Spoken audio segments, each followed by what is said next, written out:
ముచ్చుమర్రి మీ అందరికీ తెలుసు, కథ నడుస్తూ ఉన్నది. ముచ్చుమర్రి ప్రాంతంలో ఒక బాలిక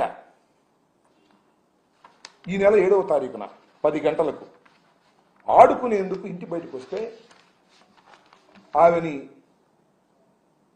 ఆ బాలికని రేప్ చేసి తరువాత మర్డర్ చేసి తునాతునకలు చేసి కృష్ణలో పడేశాడనేటువంటి కథను వినిపిస్తా ఉన్నది. పోలీసు వారు దానిలో ఏం చేశారు? ఇంతవరకు శవాన్ని కానీ ఆ ఆచూకీ కానీ కనిపెట్టగలిగారా? ఎందుకు కనిపెట్టలేకపోయారని అడుగుతా ఉన్నా ఈ పోలీస్ వ్యవస్థని. హోంమంత్రి గారిని అడుగుతా ఉన్నా, ముఖ్యమంత్రి గారిని అడుగుతా ఉన్నా.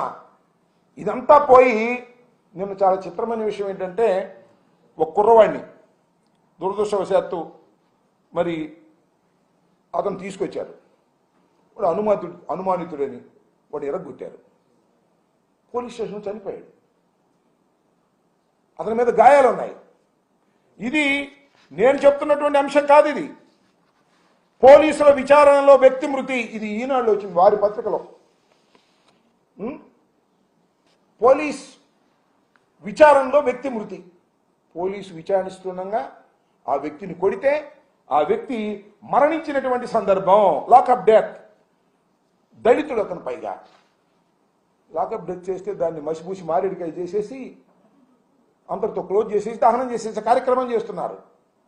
ఇది ప్రభుత్వ హత్య. దీని మీద న్యాయ విచారణ జరపవలసినటువంటి బాధ్యత ఉన్నది.